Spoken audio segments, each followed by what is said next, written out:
মানে একটা কথা হলো কি, ভিডিওটা না করে পারলাম না। আমি একটা জিনিস লক্ষ্য করে দেখছি,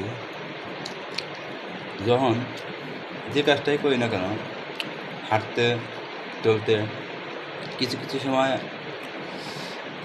মানে মাথার ভিতরে একটা জিনিস কাজ করে যে না, এরকমভাবে ভিডিও করলে মনে হয় ভালো হবে, কিন্তু আমরা ওইটা মনে রাখি না। পরে দেখা যায় যে মন থেকে ভুলে যায়। সেই জন্য ভাত খেতে বসছি, একটা জিনিস মনে পড়ছে, না ভিডিও করে আর পারলাম না। ভাত খাওয়ার আগে অবশ্যই অন্তত 1 গ্লাস পানি কাছে নিয়ে বসবেন।